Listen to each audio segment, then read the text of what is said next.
Chapter 1. It is Monday afternoon, and Lisa is in her bedroom, talking on the phone with her friend Ellie. Lisa is holding an official-looking envelope in her hand. It is from the Young Reporters Association. Lisa tells her friend. I wonder, what is it about? Go on then. What are you waiting for? Asks Ellie. Open it right away. I'm so excited. Lisa opens the letter.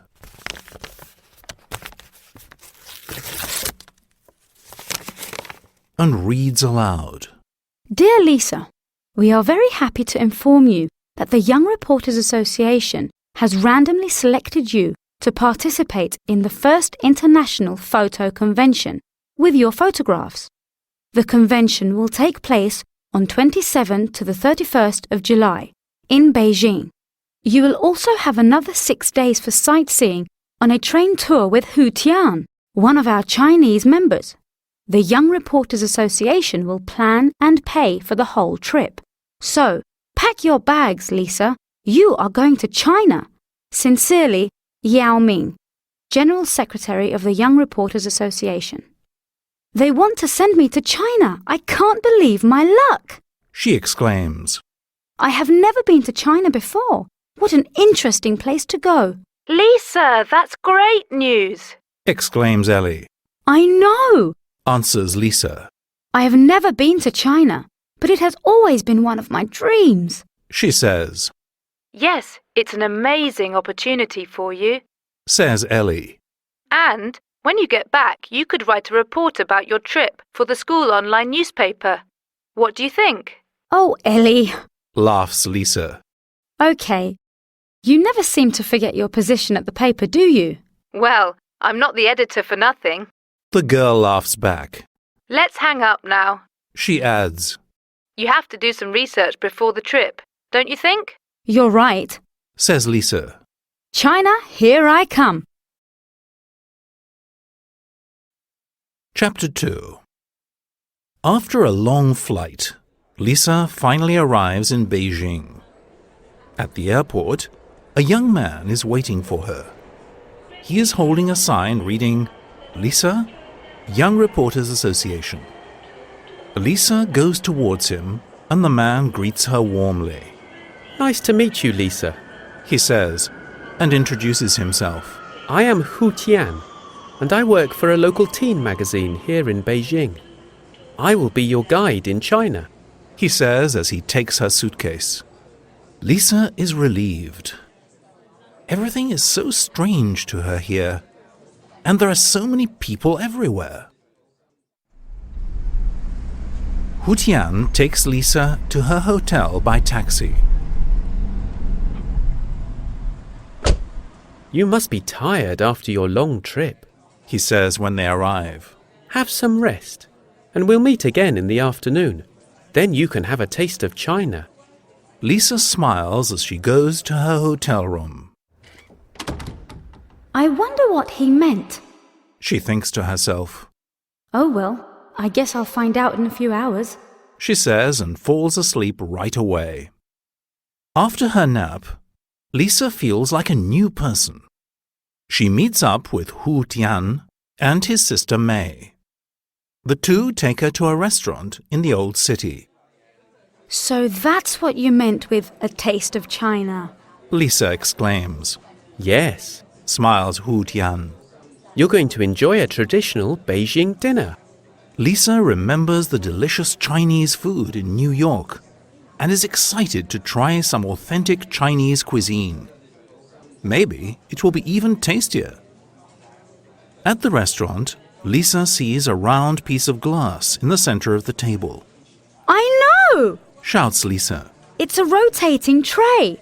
The waiter puts all of the dishes on the tray so that the people at the table can turn it and try each of the different kinds of food. She says with a smile. It is customary to try a little bit of everything. It is also polite to always leave the last bite on the plate. Says May. When the waiter comes to the table, they order traditional tea and several different dishes. We ordered Peking duck. It's a famous dish here. Explains May. The cook then brings the roast duck and cuts it in front of them. A waiter also brings different dishes to eat along with the duck. Lisa is impressed. What are all these little bowls? Asks Lisa. There are pancakes in this one and vegetables and 3 different kinds of sauces. Hu Tian and May laugh. Let me show you how to eat Peking duck. Says May. First, you take a pancake. Then you put some sauce and some vegetables on your pancake. OK, I got that. Says Lisa. This is fun, actually. Now, put some duck in the pancake and wrap it. Enjoy. Says May, smiling to the girl. Mmm, delicious. Says Lisa. No wonder it's so famous. They take turns turning the tray and tasting the different kinds of food. Hu Tian and May are eating with chopsticks. Is it difficult to eat with chopsticks? Asks Lisa. No, not really. Says Hu Tian, and May offers to teach her. I've never learnt so much at a dinner table before. Lisa says with a giggle. It is a fun evening of new experiences.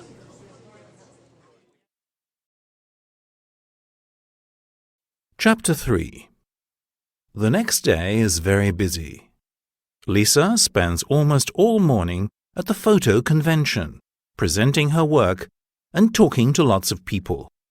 Then she and Hu Tian meet with May, and they go to Tiananmen Square.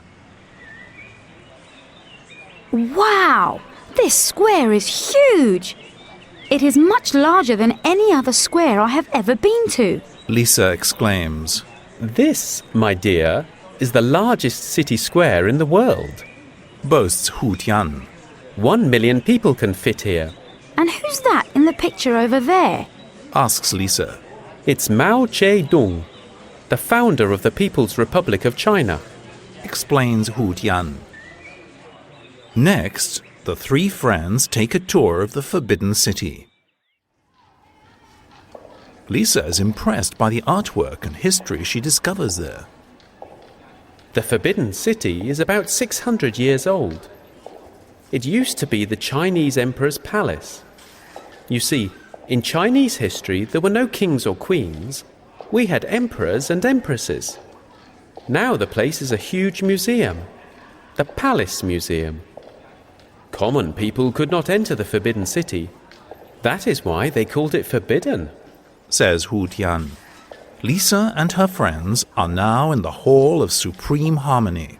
The Emperor's throne is here. Says May. Lisa looks around.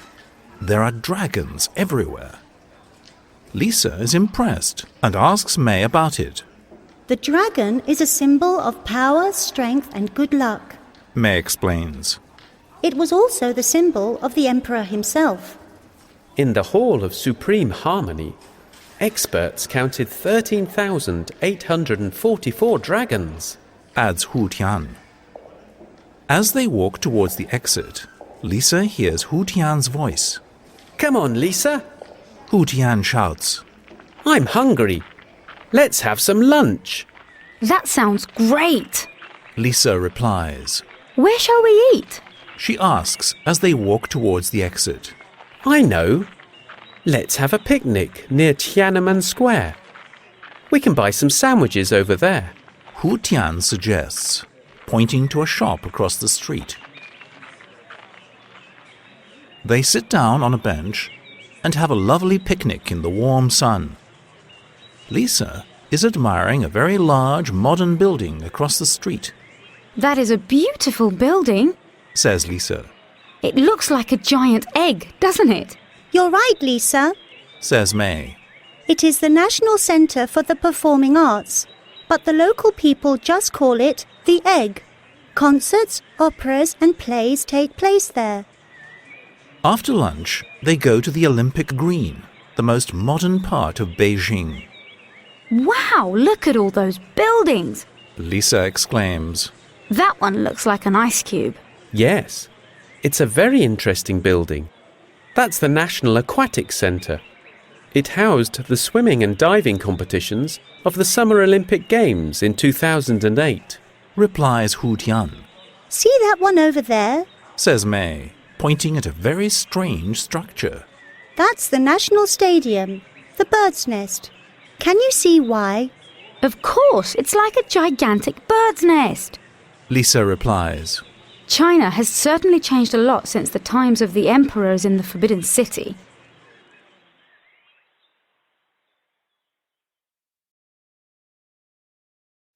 Chapter 4. For Lisa's last day in Beijing, Hu Tian and May have a special surprise for her. They decide to take their friend on a short trip. Where are we going? Asks Lisa at the bus station. We can't tell you. It's a surprise, Says Hu Tian with a grin. Yes, you'll see when we get there. Says May with a giggle. Now, let's get on the bus. The scenery changes outside the bus window. The tall skyscrapers and cars of the city soon give way to smaller buildings and fewer cars, until there are only endless golden fields. Where are we going? Lisa wonders.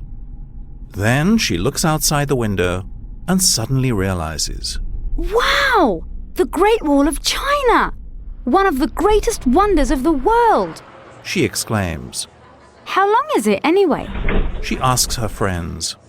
The Great Wall of China is 8,851.8 kilometers, or 5,500 miles long. Hu Tian says proudly. And it's more than 2,000 years old. He continues.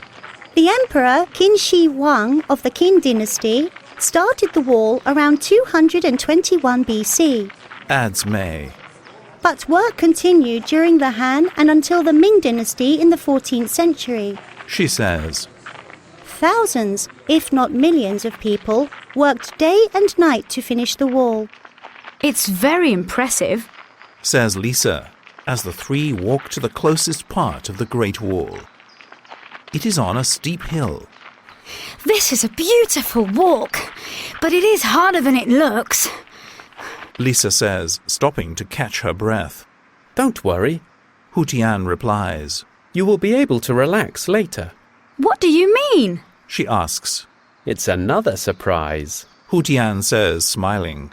A whole day of surprises? This is so much fun. You two are great. Lisa says as she takes photos of her new friends and the Great Wall. Now say cheese. A little later, Hu Tian and May look at Lisa and smile. It is time to show you a different China, Says Hu Tian. I have no idea what you're talking about, but I'm sure it's going to be another great experience. Lisa says, smiling back.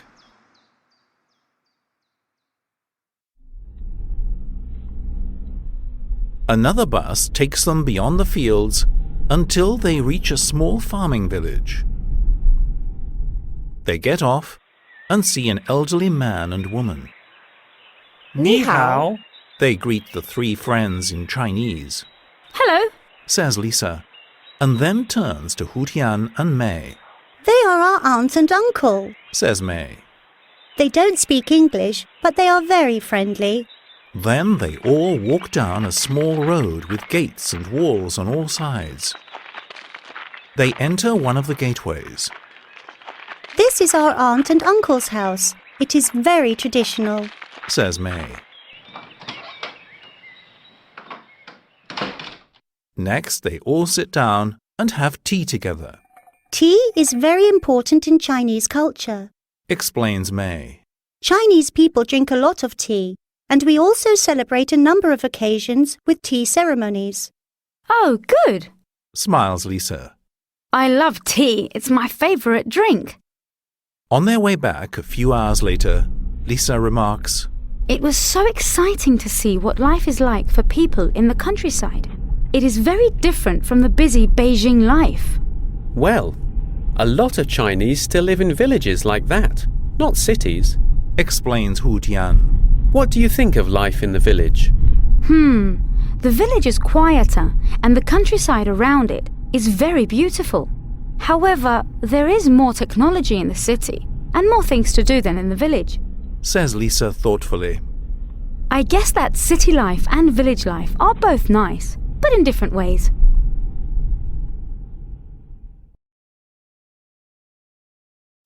Chapter 5. The next stop on Lisa's trip is even more interesting.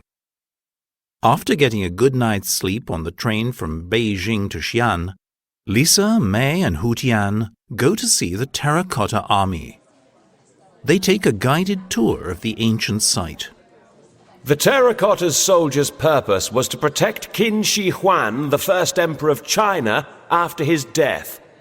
His tomb has about 8,000 clay soldiers surrounding it. It is a truly amazing sight, says the guide. I've seen nothing like this before, Whispers Lisa into May's ear. They look alike, but they are all different. Each soldier's face is unique. The guide continues. The soldiers are as tall as real people, and they had swords, knives, crossbows, and other weapons. Surprisingly, all these were as sharp as new. According to their roles, the height of the soldiers varies. The tallest are the generals, and you'll also find officials, warriors, chariots, horses, even acrobats and musicians. Some of them have missing parts, and others are still in the dirt. However, some of the soldiers are in very good shape and seem new, as you can see, says the guide. I wonder how many people had to work to make this army. Lisa whispers, and the guide hears her. According to Sima Qian, an ancient historian, more than 700,000 workers worked on the emperor's tomb for about 38 years. He explains. Wow! Amazing! Exclaims Lisa. But where is the tomb?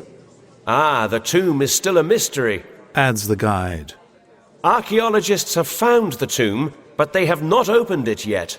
No, why not? Asks Lisa.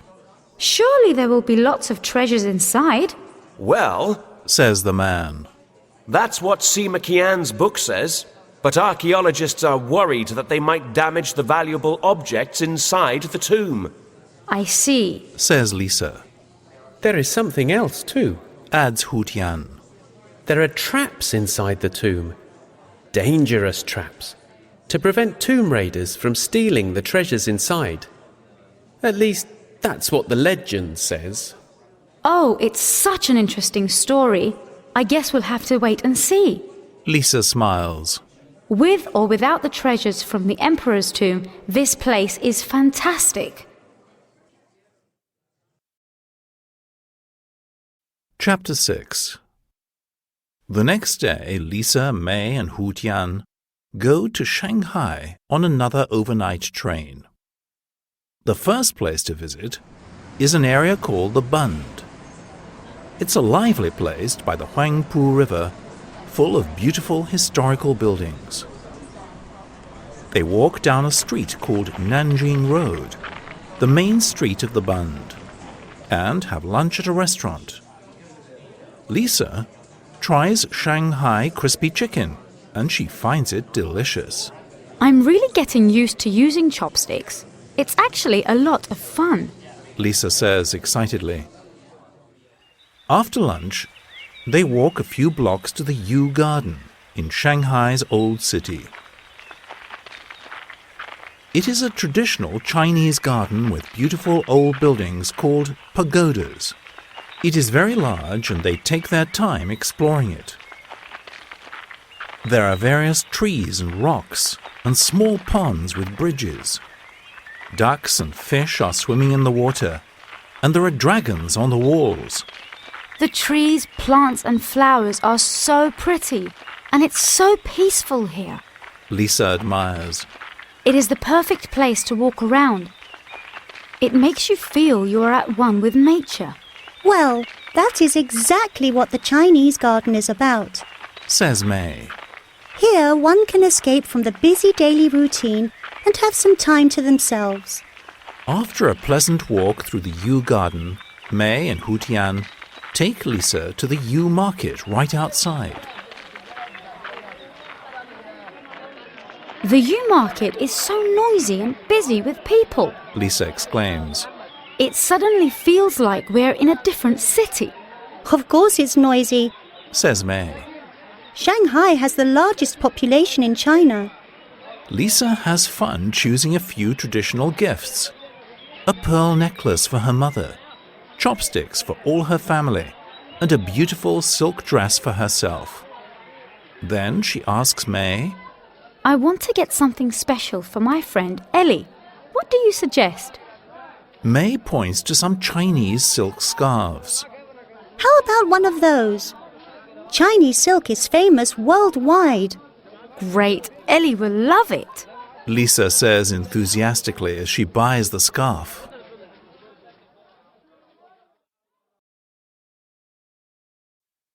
Chapter 7. When Lisa wakes up the next day, she looks out of the window and sees that it is raining. Oh no! Says Lisa, disappointed. What are we going to do now? We can't see much of Shanghai in the rain. Don't worry, Lisa. Hu Tian says. We can still see a lot today. We just need to go above the rain. I don't know what you mean by that, but I'm happy to follow you on another surprise tour. Says Lisa. First, they take Lisa to the Shanghai World Financial Center. It's a 492 meters tall building with 101 floors. We'll go to the third observation deck on the 100th floor, says Hu Tian. I hope you're not afraid of heights. No, of course not. Says Lisa and smiles as she remembers her New York experience. Once they get to the observation deck, Lisa takes a look around and says, It is fantastic up here. We are even higher than the clouds.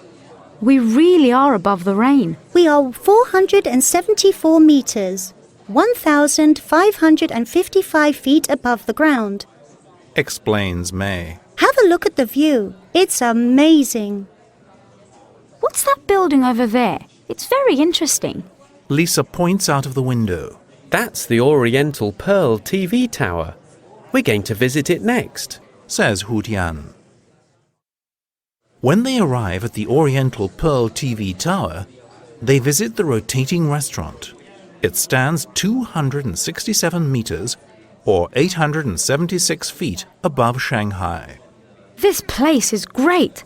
Hey, look! I can see the Shanghai World Financial Center from here, says Lisa, looking out of the large windows. The rain stopped, says May.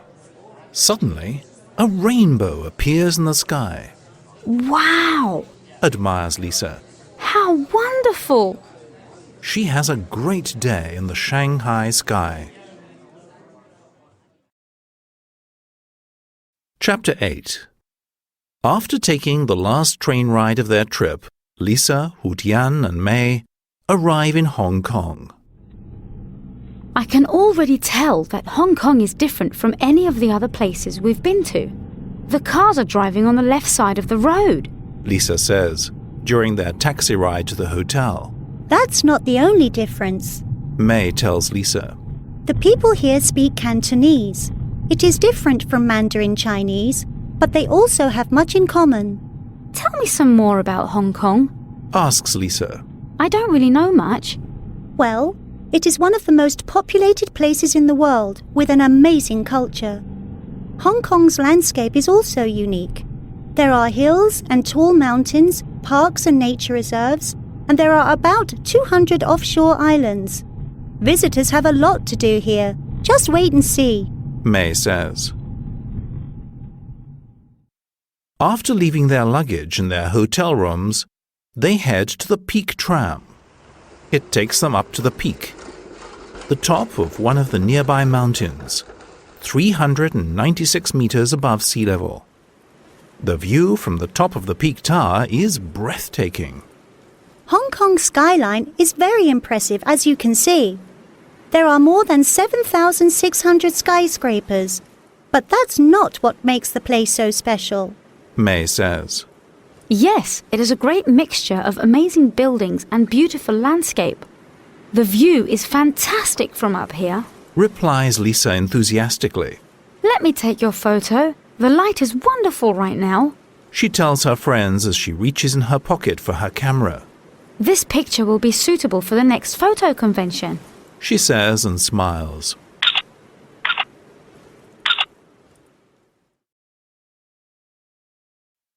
Chapter 9. Lisa looks out of her window at the Hong Kong skyline. The place looks magical at night, with millions of lights shining. It's my last night in China. Lisa keeps thinking. She feels a bit sad about it, but she's also a little homesick. I'm sure tomorrow will be a day to remember. She thinks and goes to sleep. The next morning, the three young people go to a place called Aberdeen, on a nearby island. On the way there, they pass by a park in Kowloon City.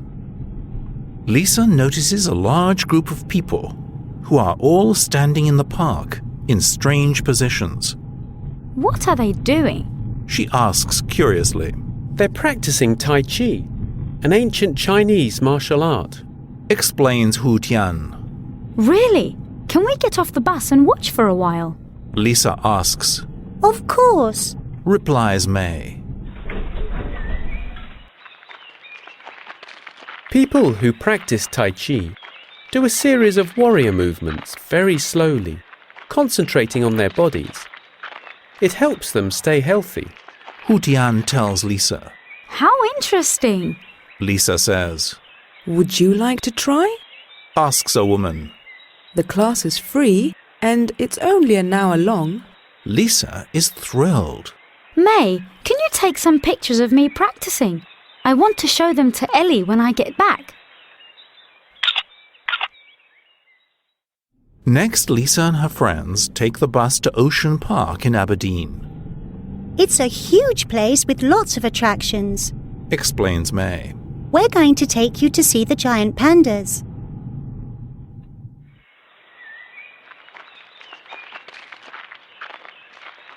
Wow, they are so big! Exclaims Lisa when she sees the animals in the giant panda habitat. But they're cute! Pandas are in great danger. Only 1,000 to 3,000 remain in the wild, Says Hu Tian. How about a visit to Aqua City next? Asks May. That sounds great! Lisa agrees. She's right. Thousands of colourful fish and other sea animals make their visit unforgettable. Lisa keeps taking pictures. It will make a great article for the school newspaper. She thinks to herself. Ellie will be thrilled.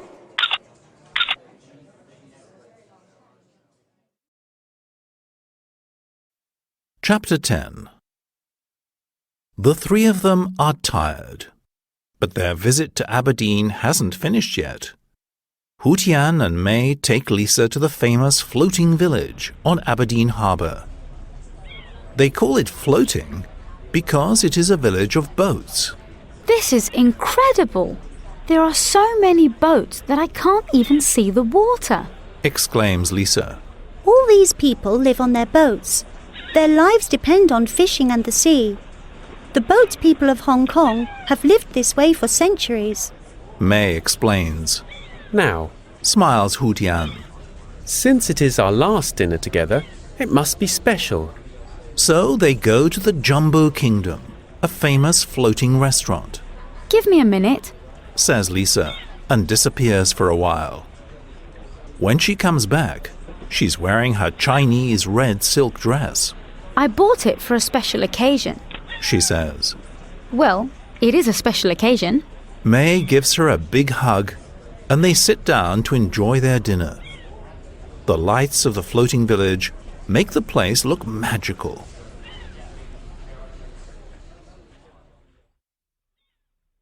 The next day, the time has come for Lisa to say goodbye to her Chinese friends and board the plane back home.